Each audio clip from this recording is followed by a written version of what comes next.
We are live. Coming to you live is Lichtman Live. Say what's up to the people, Dad.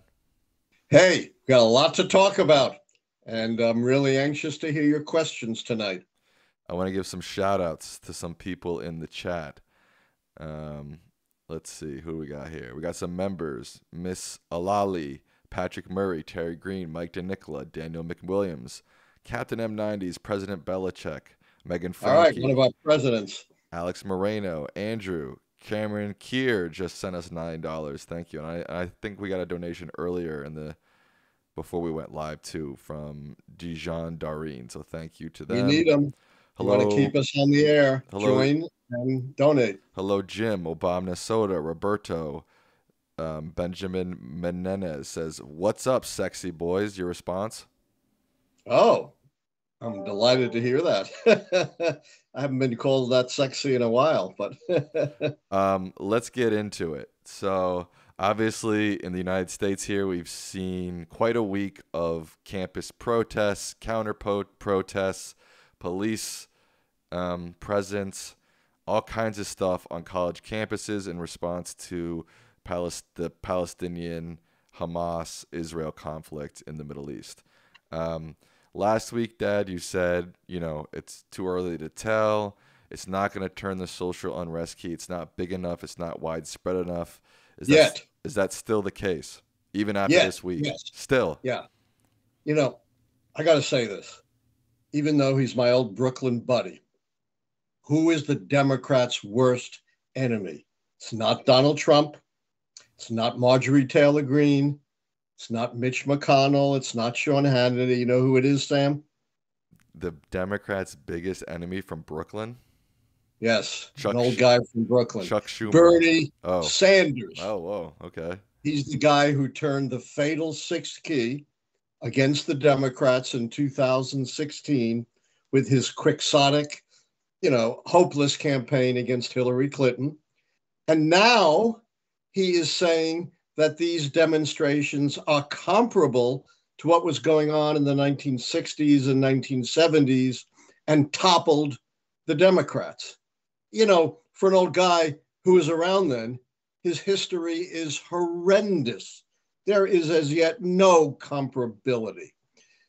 Campuses were on fire back then, hundreds upon hundreds of campuses. Students were killed, murdered by National Guard and police at Kent State and Jackson State. Millions upon millions of people were in the streets protesting the Vietnam War. There was violence all over the country.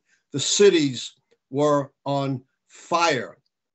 Nothing like what is going on today. It is utterly irresponsible of Bernie Sanders to make that kind of comparison. You can analyze, you can criticize, you can examine what is going on today, but to compare it to what was happening when students were killed at Kent State and Jackson State, our cities were going up in flames, millions of people were in the streets, it's not even close. I mean, it could get to that. I don't think so. But, I don't understand why at every turn, Bernie Sanders seems like it's his mission to somehow undermine the Democrats. And all that does is help Donald Trump and the right wing. Now, let's understand, the most disturbing aspect of this is not the student protest. You know what it is, Sam? No. The terrorists infiltrating our campuses and inciting these kinds of protests and inciting anti-Semitism. We've heard time and again when protesters are arrested that a substantial number of them are not students at all, but outsiders, pro-Hamas outsiders, pro-terrorist outsiders who are provoking things like the occupation of the administration building, who are provoking anti-Semitism, provoking these kinds of demonstrations. That makes it really frightening because those folks are not going to quit. They're not going to stop. They're going to exploit this for everything it's worth to undermine the United States. The same goal as Iran, Russia, China, our foreign adversaries, Their goal has also been to undermine the United States from within. You've heard me say, democracy is precious, but like all precious things, it can be destroyed. In the golden age of democracy, really the first age of democracy after World War I, there were about 24 democracies. That was cut more than in half by the 1940s. And even today, democracies are falling by the wayside. Just a tiny fraction of humanity is now governed by genuine democracies. And it is internal strife and chaos and conflict that poses the greatest threat to democracy. And the Russians, the Chinese, and Iranians are just loving what's going on in the United States right now. Now, I heard Joe Biden. Yeah. How do you this is a complex issue, right? You're talking about agitators, you're talking about anti-American people, but how do you toe the balance of, letting students protest, letting them have their First Amendment rights, but not... I'm all for that. Right, but how do you toe the balance as a college administrator between, where's the line of this is going too far, and these agitators are taking over? It's clear when it goes too far, when it becomes violent, when it desecrates property, when it occupies buildings, when it interferes with the rights of students to take their exams, to graduate, when it's overtly anti-Semitic and overtly in support of a terrorist organization. That wasn't the case in the Vietnam demonstrations, other things that blind Bernie Sanders seems to be missing. They had a really righteous cause in opposing the Vietnam War. And they were overwhelmingly supported by the American people. You know what the polls now show on the balance between Israel and Hamas, Sam? 80%. 80%. Yeah. 80% favor Israel and believe the war should continue unless you could get a ceasefire and release of the hostages. These, pro-Hamas protesters are going against the grain of the overwhelming beliefs of the American people, unlike what was going on with the anti-war protesters, which had broad support among the American people and a clear, righteous cause.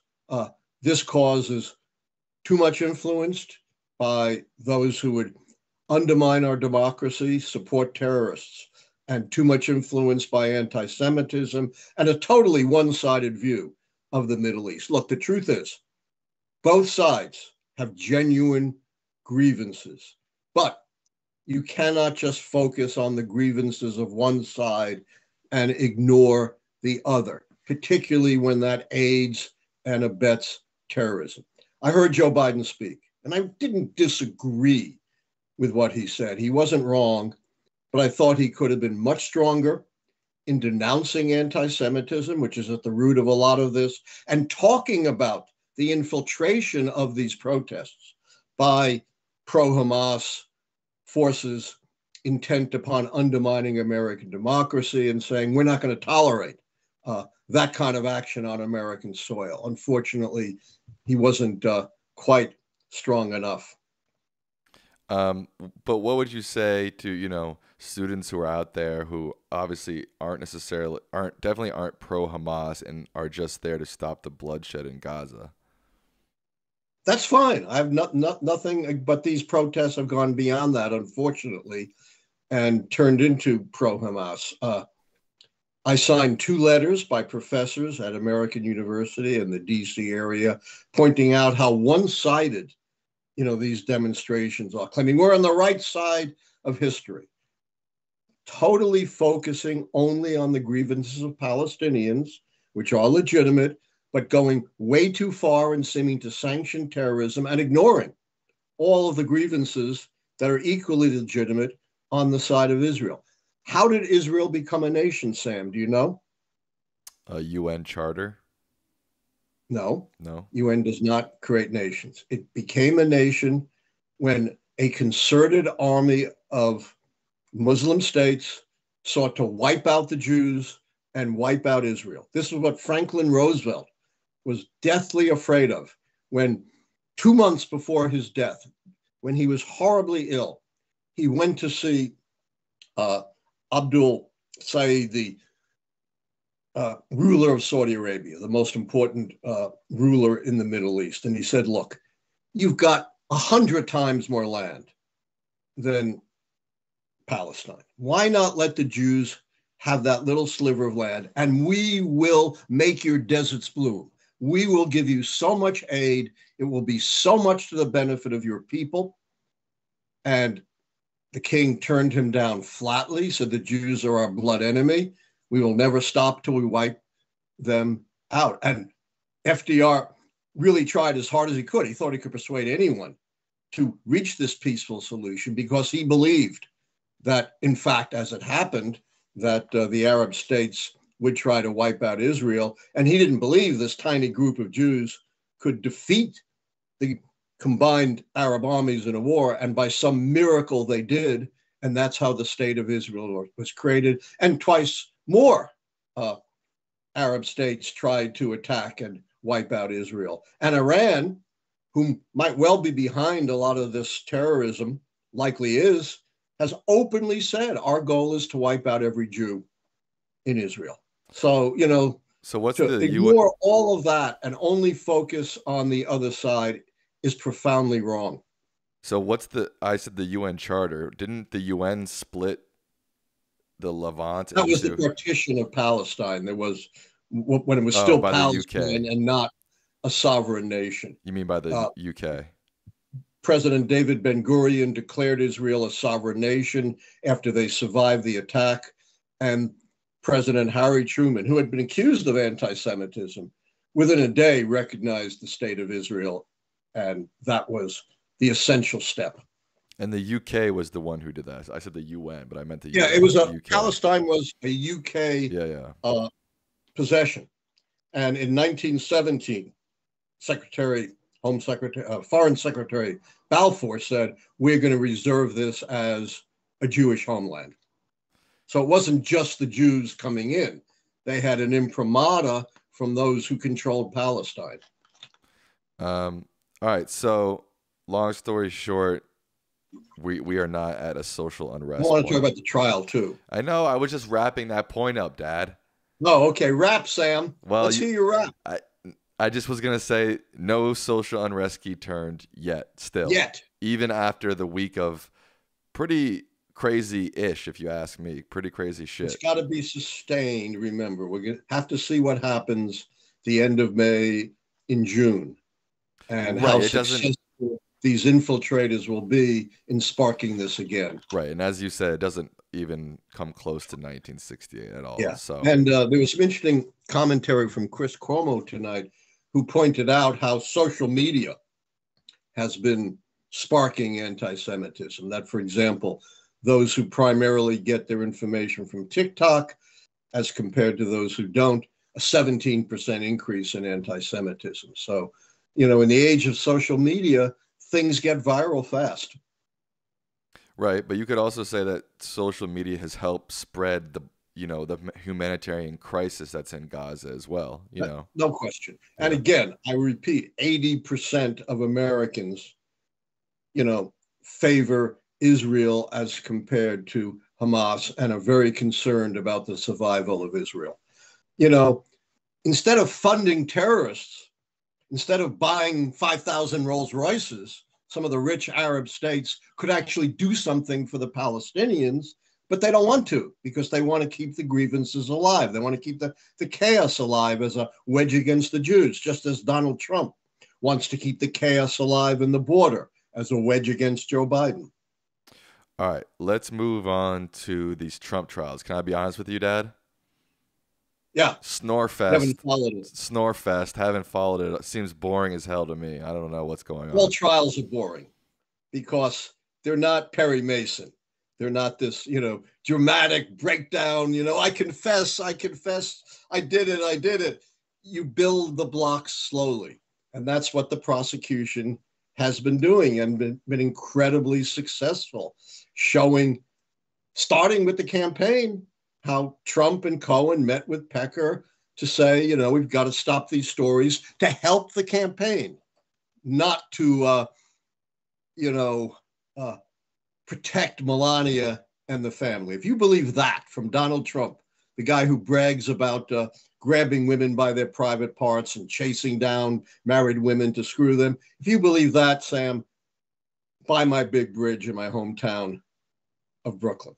And what I thought was the most critical element of the trial. You can have all the testimony you want, but what's going to win this trial are the recordings and the documents. So Donald Trump has said, I know nothing about the payoffs to Karen McDougal or Stormy Daniels. And today at the trial, they played a recording in which Donald Trump, and you can hear his voice very distinctively, discusses paying off, in this case, Karen McDougal, and says, oh, let's pay it in cash. You know, clear way to conceal it. And Cohen said, no, we really don't want to do that. So, you know, he is involved fist and glove in all this. The Trump organization is Donald Trump. It's not Michael Cohen or anybody else. And I believe the most damning witness is not going to be Michael Cohen. You know who it's going to be? No. Hope Hicks. You know who Hope Hicks was? Yes.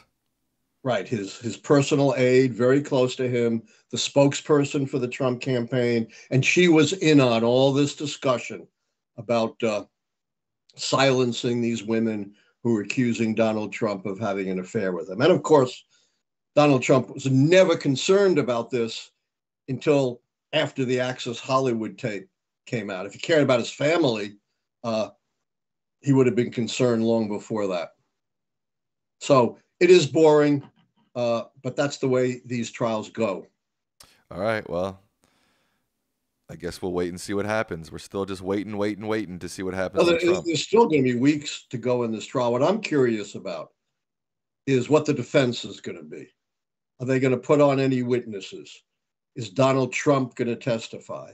And if he doesn't testify, who testifies for them? I thought Donald Trump's lawyers are good. They're about as good as it gets. But all they've done is try to poke holes at the edges of the case. You know, David Pecker, you've involved in other nefarious activities. This other guy, the lawyer for Stormy Daniels, you've also been involved in other nefarious activities. So what? Totally irrelevant.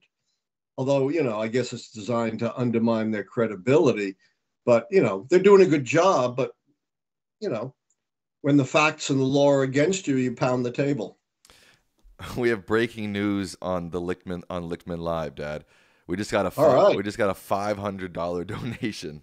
You're kidding. No, from Black Lemur 2009. They just sent us $500. Samuel, we're ever grateful. You can ask 5 questions. Well, are you ready for questions? Because we might as well start with theirs, right? I'm ready for questions. All I right. think I've seen enough. Black Lemur 2009, thank you so much. That is extremely generous. Is that the biggest we've ever had? Yeah, by far, I think. I think we once got one close to that. Yeah, we once got like a $250 one, I think. Yeah. All right. Wow. I'm trying to keep them up. Yeah. They say and ask, if more incompetent Republican clowns leave the House and the Democrats manage to get a slim majority out of this, would that flip the party mandate key back in Biden's favor? Too late.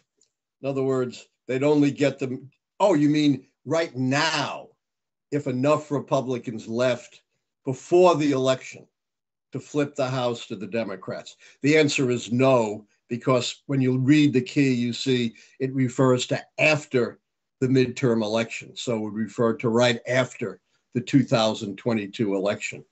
Nonetheless, that would be, you know, an extraordinary, unprecedented development, but not impossible.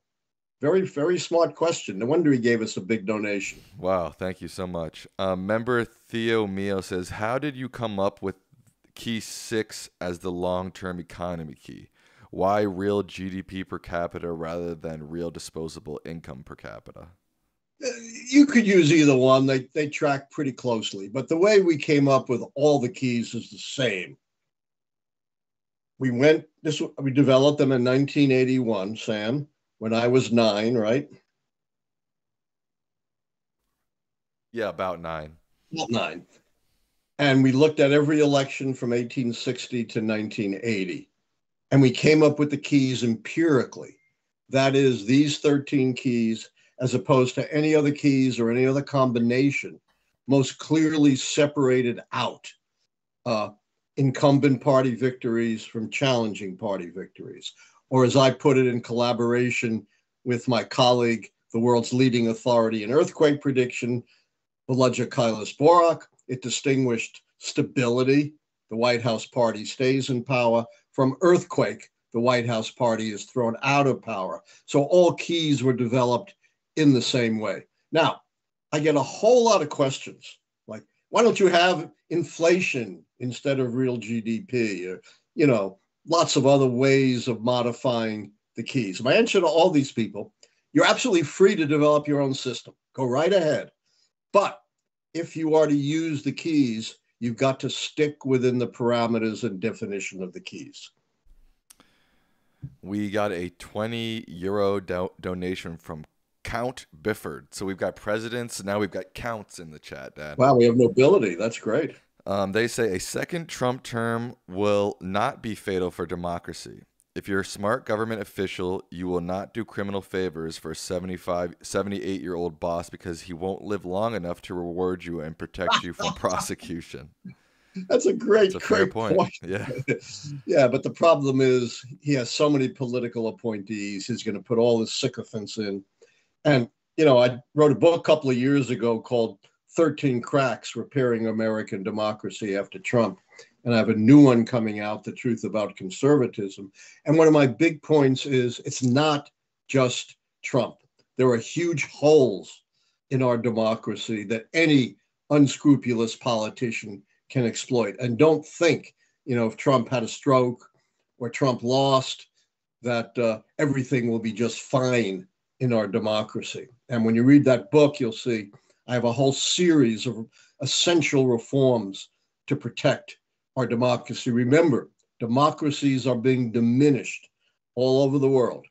And as the great Nobel Prize winning author of fiction, Sinclair Lewis, once wrote, it can happen here. Or as, to paraphrase Thomas Jefferson, eternal vigilance is the price of liberty. We just got a $100 donation from Evan Bultermeyer, Dad. Wow, we're raking Right. it. We're raking That's it in tonight. That's our ex-Marine buddy. Yes. Thank you for your service, Evan, and thank you for your donation. They say, hey, Allan and Sam, I hope y'all have been doing well. My question is, are you concerned that this election will end up in the Supreme Court if it's super close like 2000 or 1960? Yes, I am. I am absolutely concerned, that we could have a repeat of 2000, the election going into the Supreme Court, if in fact, one, it's very close, and two, it's not clear who won one or more critical swing states. Yes, I think that is a possible but not likely scenario. But Evan, yes, I am worried about that. I'm also worried about the election going into the House. That, people don't realize that's what Donald Trump and the insurrectionists and the attack on Pence was really all about. They weren't expecting to install the fake electors. What they were hoping for was to disrupt the count, stop the count, and have the election thrown into the U.S. House, which is what happens when you don't have a verdict in the Electoral College under the Constitution. And you know how many votes each state gets, Sam? 1. So Alaska has the same power as California, and 26 of 50 states, Republicans had the vote. So they were hoping it would go to the House, and by 26 to 24, they would elect Trump as president. That was really what was happening. Bella Cuba 5 asks, how is the war in Gaza not a foreign failure when 72% of Americans strongly disapprove of Biden's handling of this conflict? Well, that can change. What Biden is desperately trying to do, and it's the right thing both politically and in terms of the keys, and as I said, that key is now leaning against Biden, but the way he can pull the rabbit out of the hat, and I'm not sure he can do it, but he's sure trying, it's the right thing to do, is broker a ceasefire and release of a substantial number of hostages. If he did that, I think you'd see a sea change in public opinion. Chris Walls says, I've been studying economics lately with a focus on deficit spending. Do you have any thoughts on modern monetary theory? Oh, no, I'm not an economist. And I know, well, you've heard this from me 1,000 times about how no one economist agrees with any other. But it looks like, and please correct me if I'm wrong, because have no training in economics, and our caller should correct me, but it looks like the Federal Reserve under Biden is practicing modern monetary policy, that is using monetary policy in terms of interest rates and the money supply to keep down inflation. One big, Is that right? Well, one big thing you got wrong. You called him a caller. Nobody's calling in to this show. So this is on the internet, Dad.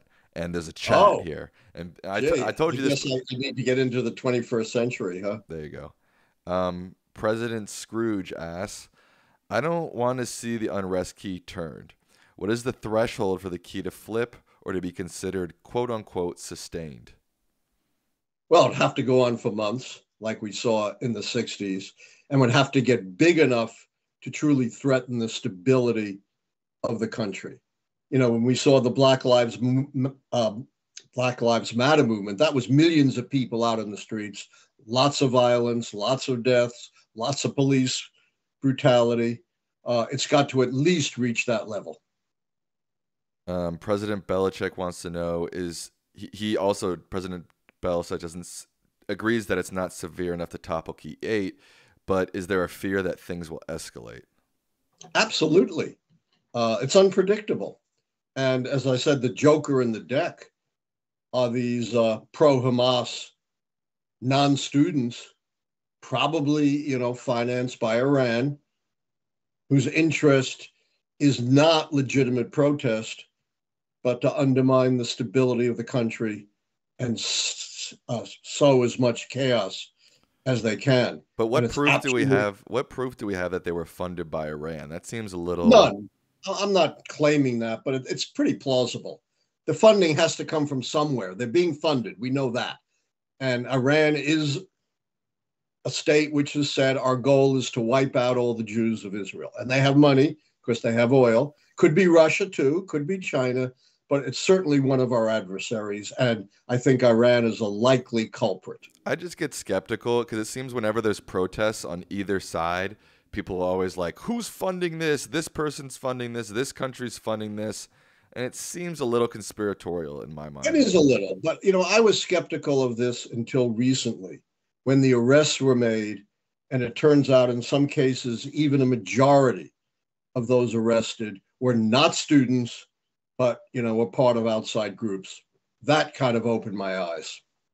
Sean P. That was not the case in the 60s. That was a genuine student movement. I was there. Believe it or not, I'm old enough to have been there. Wait, hold on. Earlier in this episode of 1981, you said you were 9. So how could you have been a college student in 1968? Hey, don't be a wise guy. Okay, we'll have to double check the math on that.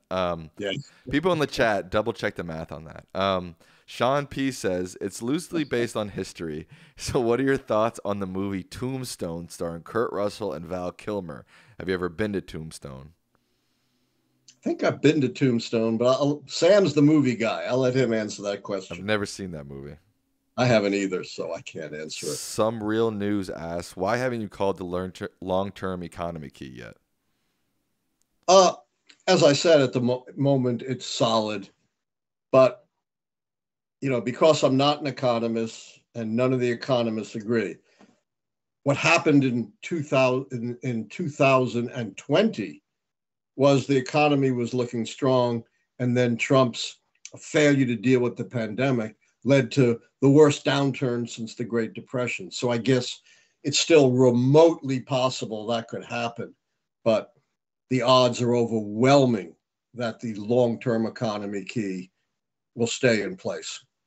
At this point, I'm only calling keys for Biden that can't be changed. Heaven forbid, unless he dies, but he's the incumbent. There's no contest. He's made major policy change. Donald Trump is no Teddy Roosevelt or Ronald Reagan. Those are all solid. We got 335 people watching, but only 95 likes. So throw us a like. Also, I wanted to say we're 100 subscribers away from hitting 6,000 subscribers. So if you're one of the 335 people watching, you're not subscribed. If you're watching and you are subscribed, let me finish, man. Let me finish. And you are subscribed, share one of our videos. Put it on Twitter. If you're in a Reddit forum that you interact with, share this episode there or share one of our clips or shorts on Reddit. We'd much appreciate it. You were about to say? Sam, how close are we to 100 members? That's a good question. I'm not sure. Members, they hide the members. They tuck it away. But we're fairly close, like within 10 or 15. Yeah. So please join. We want to hit 100 members. And we're very, very close. So we really appreciate it. Again, it's less than the cost of a cupcake per month. A really fancy cupcake, like George. Yeah, maybe. Yeah, I don't know about that, but okay. Or 2 cupcakes. Okay, fair. And it's better for you than 2 cupcakes. True. Dejeen Dareen says another major cause of rioting in 1968, I believe, was the assassination of MLK Jr. Unquestionably true. But rioting had well preceded the assassination of MLK Jr. Sam, do you know what date Martin Luther King was assassinated? Yes, April 4th, 1968. On our birthday, right. But you had riots raging since Watts in 1965. They had died down a bit, but then you had a new round of rioting, including in the nation's capital, after the MLK assassination. So it didn't start the rioting, but it reanimated it. Mike DeNicola asked, do you think that the social unrest will be sustained to the point in a few weeks to flip the key, or do you think that things will cool down once the students leave after finals? You know, I hate to answer hypotheticals, but, just as a complete opinion, and I have no inside information, I do think it will die down after students go home. But as I said earlier, I'm very worried about these pro-Hamas forces. They're not quitting. Excel Maker says, it's not fair to lay all the blame for Democrats losing in 2016 on Bernie's campaign. Hillary herself lost the scandal key all on her lonesome. She did not lose the scandal key. The scandal key only pertains to the sitting president. Hillary Clinton was not the sitting president. So the scandal key did not go against the Democrats. Barack Obama was probably the cleanest president we ever had, utterly free of scandal. Virtually nobody on his campaign or his administration indicted for anything, as opposed to dozens upon dozens in the Trump administration, in the Trump campaign, in the Reagan administration, and campaign, in the Nixon administration and campaign. So the scandal key did not figure in, and the contest key was the fatal 6 key. But I have to admit, Hillary Clinton's handling of the email crisis was atrocious unto itself, even though it didn't affect the keys. But don't you think it's fair to say that you can't put the entire loss on Bernie Sanders? Yes, he was maybe the last and final key, but he was only one of many keys to fall against the Democrats, most of which were not his doing at all. No, I never said that. I said he was the 6th and fatal key. Right. And now seems further intent on destroying the Democrats, which I do not fathom. Jim Blower says, were you at a college where Vietnam protesters were in 1960 or 70? I was at Rochester and Northwestern. I was. Brandeis and Harvard, both. There you go. Thank you, Alex Beard, for becoming a member. Sean P. says, it seems like presidents all get up and start working super early, but couldn't a president work any schedule they want? Absolutely. Presidents can and do work any schedule that they want. They can take as much downtime as they want. They can spend, months on the golf course like Donald Trump if they want to. There are 2 institutions in America for which there's very little check. the presidency. Obviously, there's impeachment, but that's very rare and wouldn't affect things like a schedule. And there's the Supreme Court, which is the final word on everything and has no check at all. So you can have Clarence Thomas sitting on deciding cases in which his own wife has a major significant interest. That would not happen on any other court ever. What would need to happen to turn the major foreign policy key regarding Gaza? Which way? I guess against if things Biden. Keep going as they are, it'll go against. The only way Biden salvages the key is through a ceasefire and hostage release, which may happen. I have no idea. Nobody knows. What was your initial reaction when you heard Trump flush presidential documents down the toilet? I thought, that a guy who claims to be for America, believes in America first, has been so cavalier with regard to secret documents and even non-secret presidential documents, which are, number one, an essential safeguard of our national security and an essential part of our legacy. It sickened me. And I've never heard of any other president doing anything remotely like that. The closest thing I can think of is, do you ever hear Warren Harding, Sam? I mean, I've heard of him. He was a president, right? Yeah. What was he known for? I have no idea. Being a worse womanizer than JFK. And in fact, he had trysts in the White House with women who weren't his wife, including one who bore his child, which was later confirmed by DNA. And, I discovered a statement from Harding saying, my marriage is totally loveless. I have no interest in my wife whatsoever. And we found a whole cache of incredibly steamy, explicit sex letters between Harding and his mistress, including a lot of commentary about his private parts. And after Harding died, under mysterious circumstances on a trip to Alaska in 1923, you know what his wife did with his public and private papers? Put them out there. She burned them. Oh, okay. Some Real News asks, are the protesters really pro-Hamas, or do they want Israel to stop bombing civilians? There's video proof of this. History did not start on October 7th.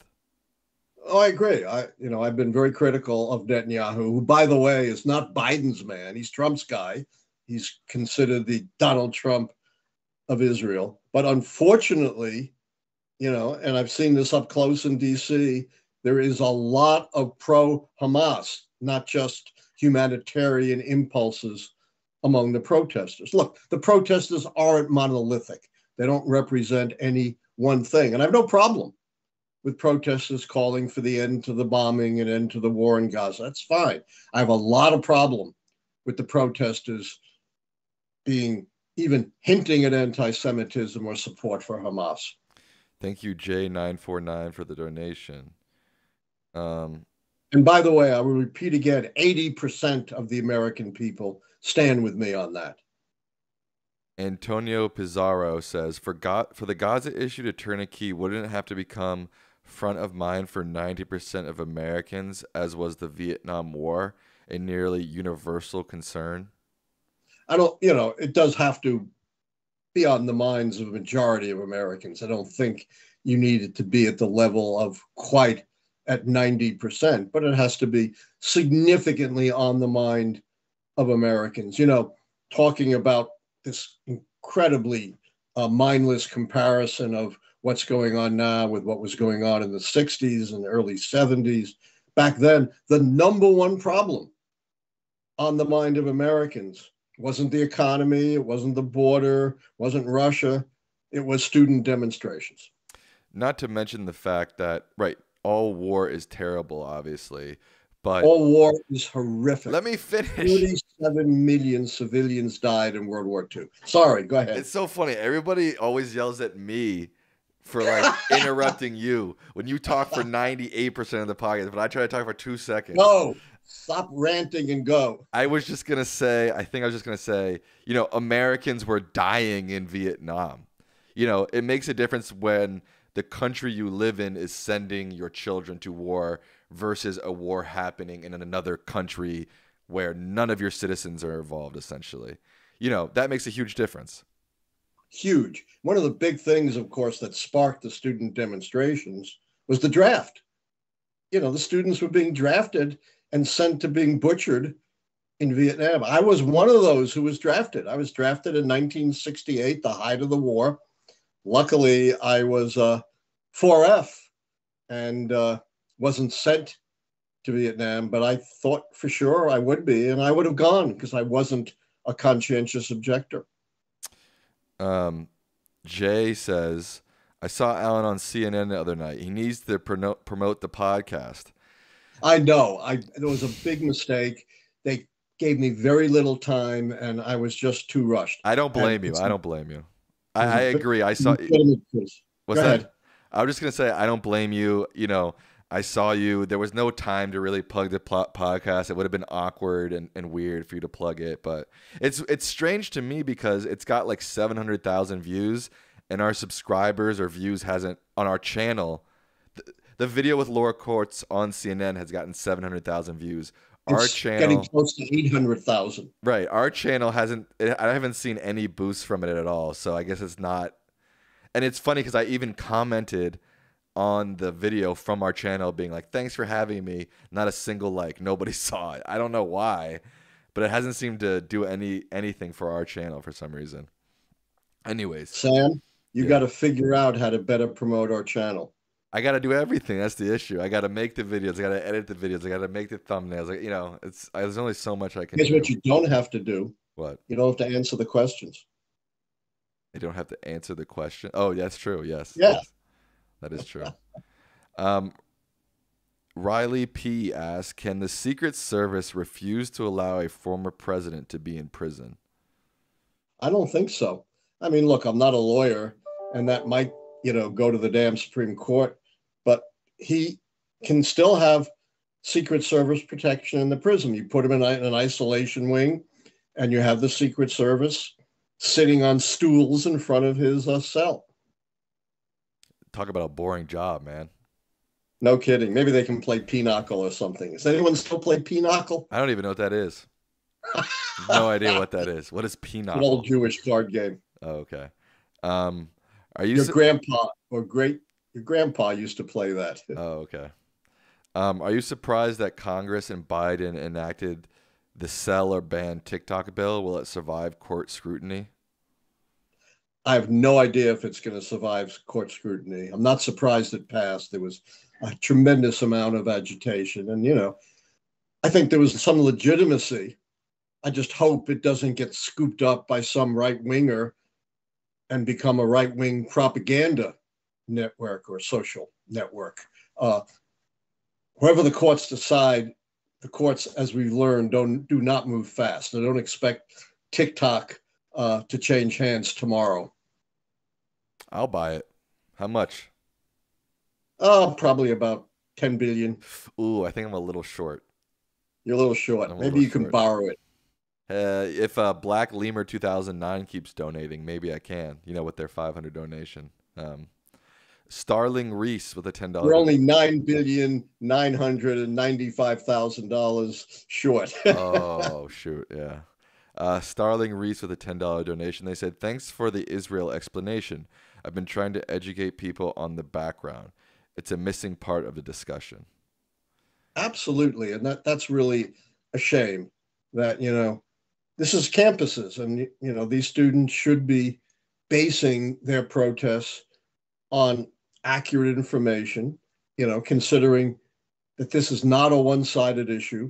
Consider both sides. But what I really object to is these right-wingers saying, we professors are just indoctrinating our students. And these, of course, are people who've never been on campus, never attended a class, have no idea. I've been a teacher for 51 years. We do not indoctrinate our students.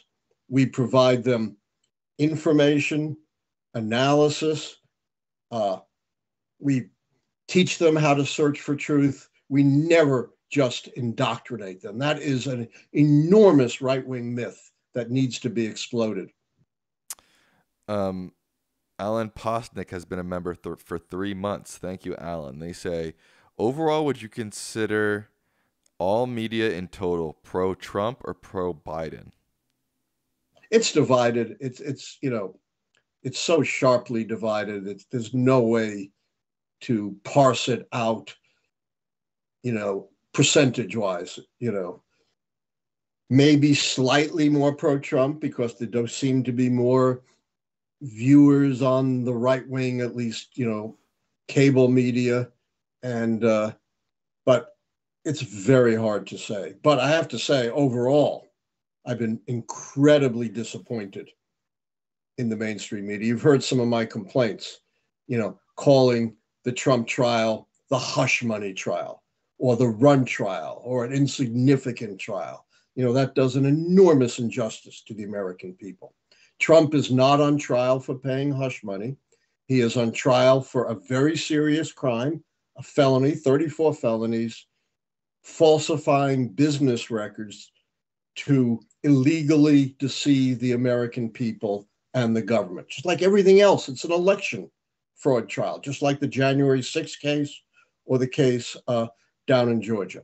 I also think the media has been very deficient in covering the demonstrations. They seem to be more concerned with the optics, showing spectacular videos than digging down deep and explaining what's going on and explaining, what's happening in the Middle East and this kind of history that I have talked about.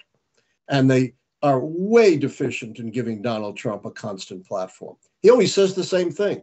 Why do you have to 100 times put Donald Trump on saying the judge is crooked, it's rigged, it's a witch hunt, it's Biden going after me, it's election? How many times do we have to hear that? It's not news. It shouldn't be broadcast. Miss Alala, you can check out my dad's books on Amazon.com.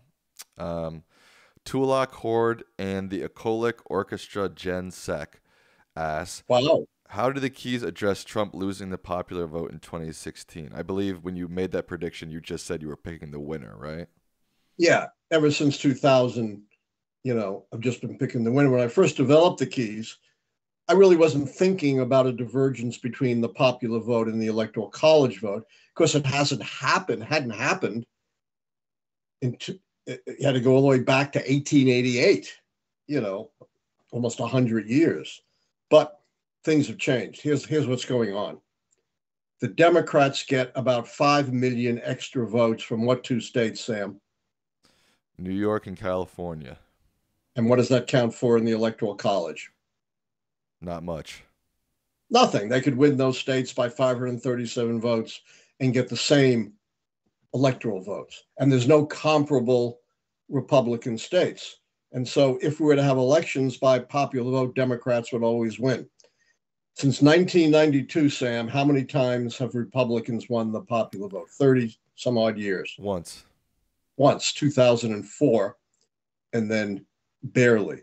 So as I said, to find a divergence when I first developed the Keys, you had to go back to 1888, but it's now happened twice in 16 years, 2000 and 2016. So it's useless to predict the popular vote. I only call winners. Ichis asks, curious, have you ever spoken to non-Trump evangelical authors like Dr. Kristen Dumez and Russell Moore?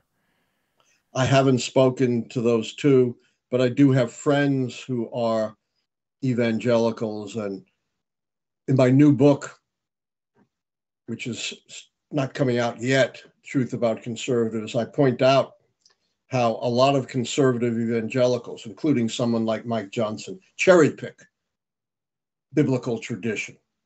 How many times does Jesus talk about abortion, Sam? 0. How many times does he talk about homosexuality? 0. But to listen to some of those folks, you'd think that was all Jesus talked about. What did he talk about the most? Love, compassion, truth, and the dangers of greed and wealth. It's easier for a camel to pass through the eye of a needle than for a rich man to go to heaven. So they ignore the vast bulk of New Testament teaching to focus on the things that fit what they think are wedge issues politically. Um, our new member, Alex Beard, asked, Dr. Lichtman, can you talk about RFK claiming Biden is actually the spoiler? Obviously, a great weakness in this argument is his dependence on the polls and not the keys. Absolutely. And, the truth is, no third party candidate has ever come close to winning the presidency. Ross Perot got 19% of the vote in 1992. How many electoral votes did he get, Sam? 0. 0. Got to win states. Some third-party candidates have won a few states. Most notably, last one was George Wallace in 1968, who won a few segregationist Deep South states.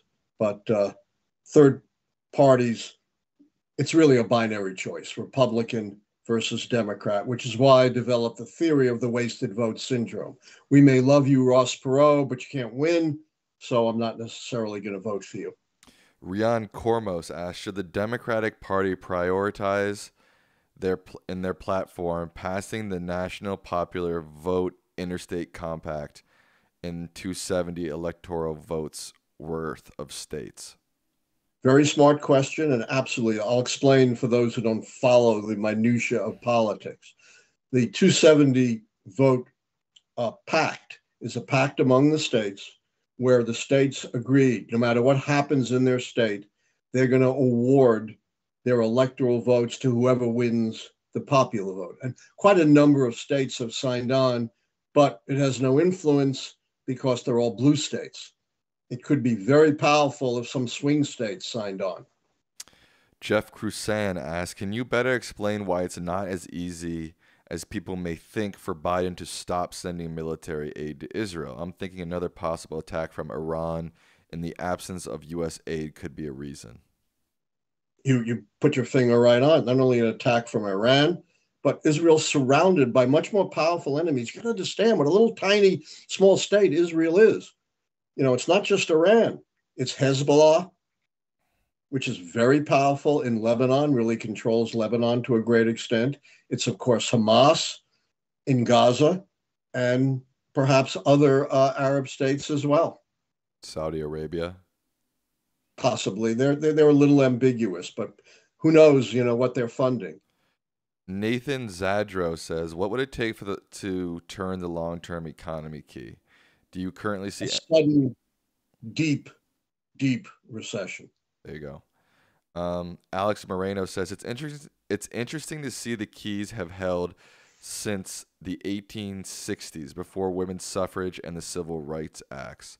Recent thought. You broke up there. I didn't hear that question. They say it's interesting to see that the keys have held up since the 1860s, before women's suffrage and the Civil Rights Act. Recent thought from these live streams. Yeah, he said that a lot. Great question. And I talk about this a lot. This explains why the keys are so robust, because they go all the way back to a situation that was totally different from the late 20th and 21st century. As you point out, in 1860, women didn't vote. Most Black people didn't vote. We're an agricultural economy. We had not only no jet planes, but no automobiles, no poles, no computers, no radio, no television. Our ancestors from Eastern Europe weren't here yet. Asian Americans, Latin Americans weren't here yet. And so that's why when people tell me, you got to change the keys this year, there's an African American running, there's a woman running, there's social media, I always say the keys have withstood much bigger changes than that. Sean Matthew asks, was Iran functioning much more smoothly under the Shah than it is now? Well, it depends what you mean. I admire neither of the Shah, who was a very oppressive dictator, nor the current state of Iran, which is nominally a dictatorship as well and seems to be dedicated to destabilizing the Middle East and wiping out Israel. At least that wasn't the goal of the Shah. K.A. asks, policy-wise, why do you think most Americans are liberals and not progressives like Bernie or AOC? Are people scared of change, or do you believe some of some progressive policies are misguided? I think some progressive foreign policies are definitely misguided. Particularly the lack of support for Israel on the part of AOC and Bernie Sanders. I don't, there's a lot of, not a lot, but at least there is some anti-Semitism on the left, which astounds me, since historically and currently, the left has been the victim of anti-Semitism, bitterly attacked by anti-Semitism. Franklin Roosevelt, arguably the most liberal president we've ever had, was accused of being a secret Jew. The right wing said his real name was not Roosevelt, but Rosenberg. And you know what his answer was, Sam? No. He says, I don't know what religion my ancestors may have had way back when. And you know what? I don't care. As long as they were good people, that's all that matters to me. And of course, today, the left is constantly being abused from an anti-Semitic perspective. Who does the right blame for every problem in America? One person. Aliens. George Soros. Oh. You know who he is? Yes, of course. A Jewish Holocaust. Yes, survivor. I know. Wasn't all that funny, but probably better than many jokes. Yeah. He's blamed for everything. If you look at some of the Republican ads, they claim he pays black people to riot and kill white people. Donald Trump, J.D. Vance, and other right-wingers said, that Soros has bought and sold Alvin Bragg, and he's in Soros's pocket. And even now, there was an article in the New York Post blaming Soros for the campus demonstrations. Andrew says, Allan, all three social unrests, the Civil War, Vietnam, and Black Lives Matter, were natural and didn't require agitators. I don't believe at all anybody can manufacture social unrest against the will of the majority. What are your thoughts? Well, probably not majority social unrest, and certainly we haven't seen it on the scale you've pointed out. So you may well be right, but I'm still jittery. Blake Grisham with a $50 donation. Wow, we're raking it in tonight, man. This is our highest donated episode ever. Maybe we can get Dad a new camera. What do you think, Dad? That might be a good idea. Remember, I don't take a penny of this money. Right. It keeps us on the air. If Ukraine/Gaza remain a stalemate, is it plausible you could split the foreign policy keys? Sources have said ceasefire negotiations could be coming weeks, and Ukraine now has significant weapons. What do you want/not want to see moving forward? Well, as you know, I don't answer hypotheticals, but I will say this. It is absolutely possible to split the foreign policy keys. For example, Jimmy Carter, in his re-election in 1980, split the foreign policy keys. You know what his big foreign policy success was, Sam? I was reading someone's question. I don't even know what you're talking about. Right. I have no idea what you're Jimmy talking Carter's about. Big success. Oh, okay. People don't think Carter had any success. The Camp David Accords. Okay, yeah. It ended the war between Israel and Egypt. And of course, what was Jimmy Carter's big failure?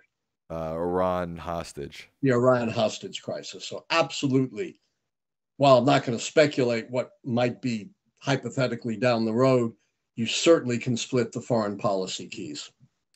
Elemental Bot wants to know, what can we do to help protect democracy?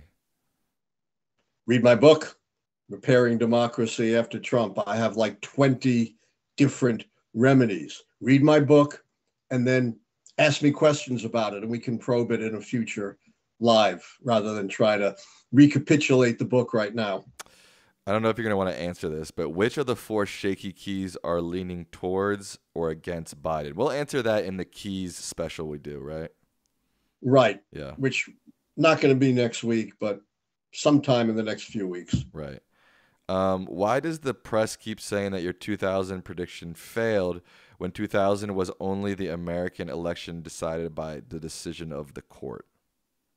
Not all the media says that. They're pretty well split.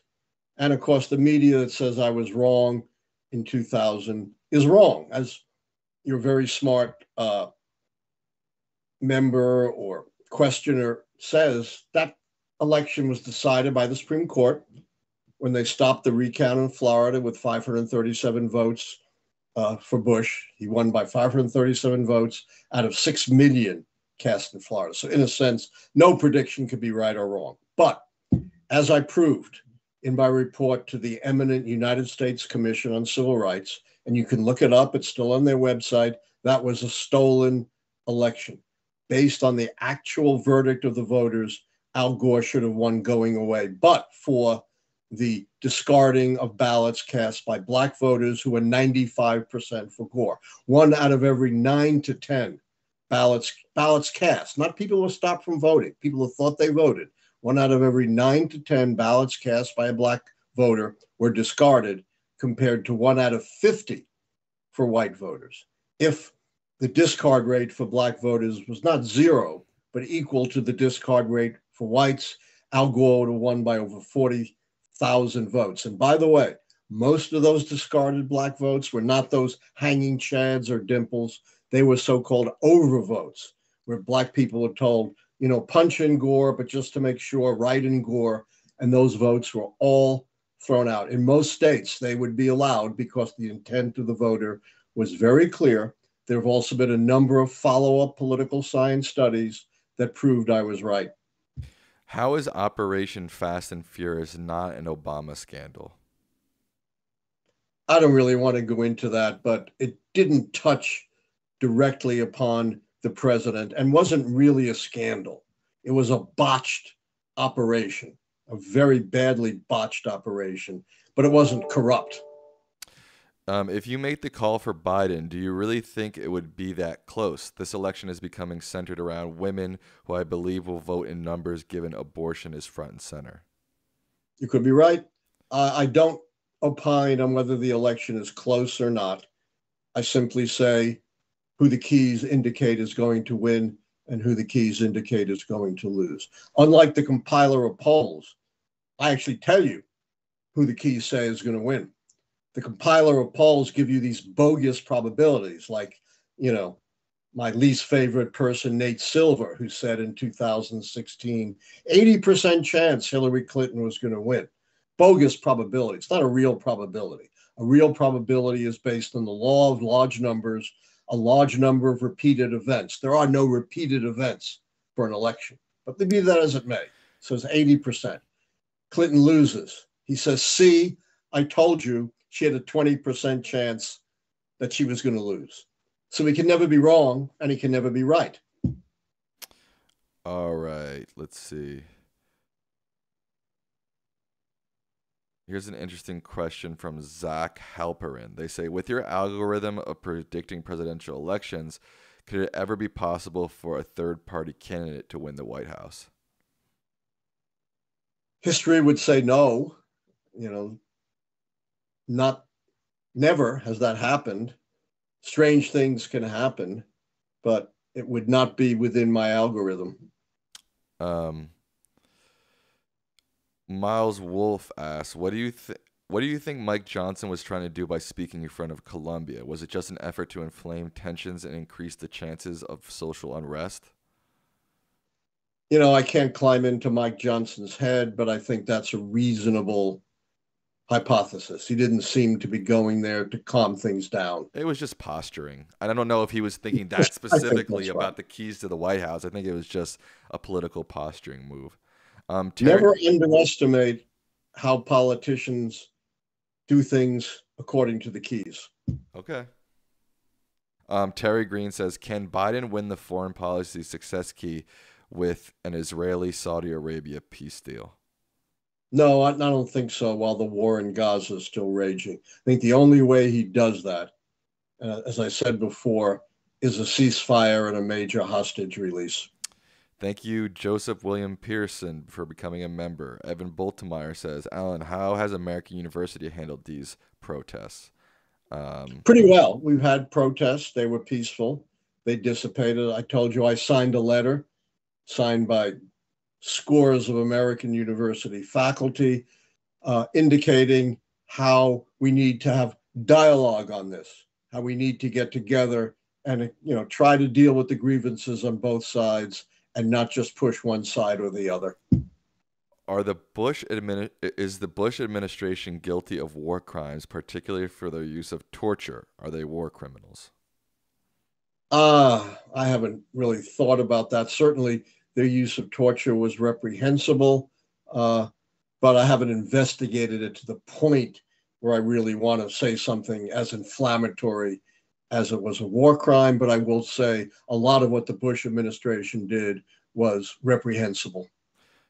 Barry Smith asks, where currently are the weapons that were approved to Ukraine? Congress approved it, but Ukrainians appear to be losing ground fast.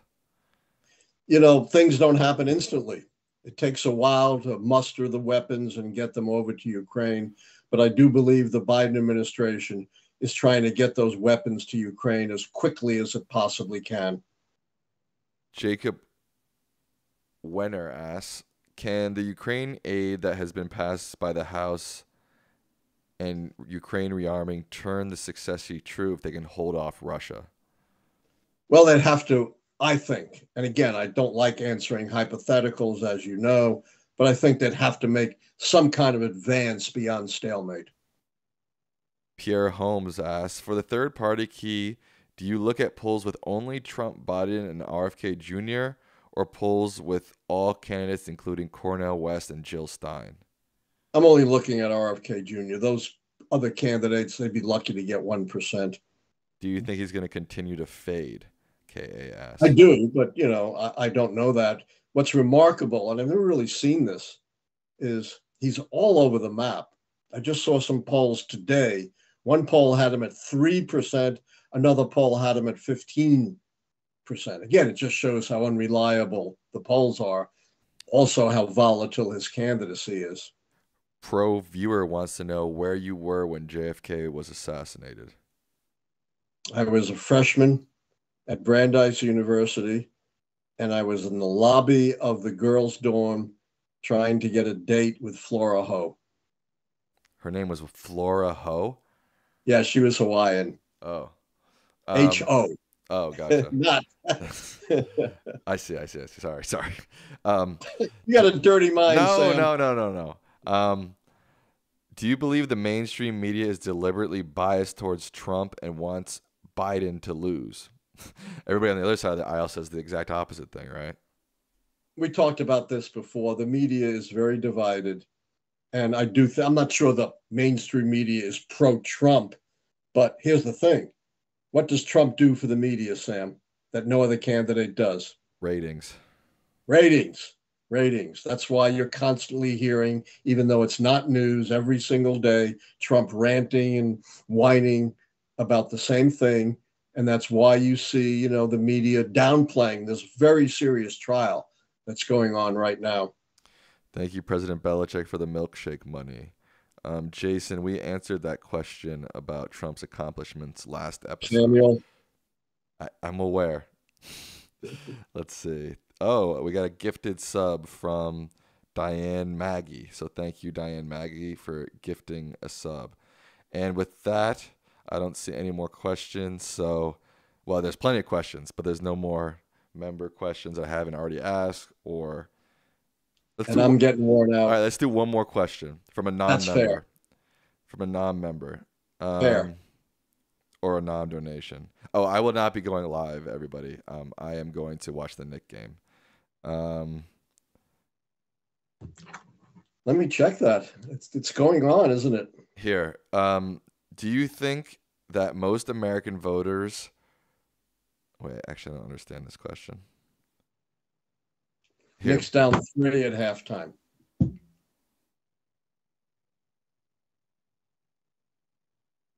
Michael Taylor asks, in light of Biden's statement that the surge in campus unrest won't affect his policy stance, how do you assess the balance between maintaining law and order and upholding the right to peaceful protest? I believe in both, and it's a very, very difficult line to tread. And I'm glad I'm not a college administrator or a police official, but they should be trained and they should understand how to walk that line as best they can. So far, they don't seem to have been extremely successful at that. What are your final thoughts to the people, Dad? My final thoughts are, I never thought the social unrest key would fall. It hasn't fallen yet, but keep your eye on whether or not massive protests. And it's got to be massive, as one of the callers pointed out. When you deal with Black Lives Matter or the Vietnam era, you're talking about many millions of people out in the streets. There are 6,000 colleges.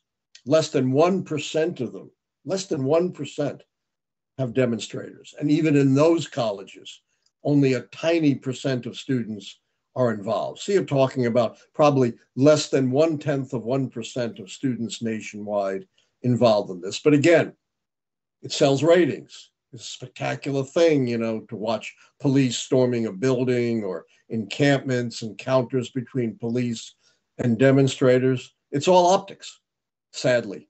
But it's not nothing. I mean, I totally agree. Not nothing. Right. I agree. Right. It's just way overblown by the media.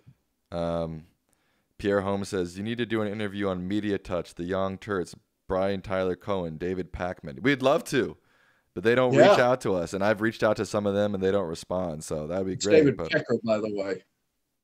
No, David Packman.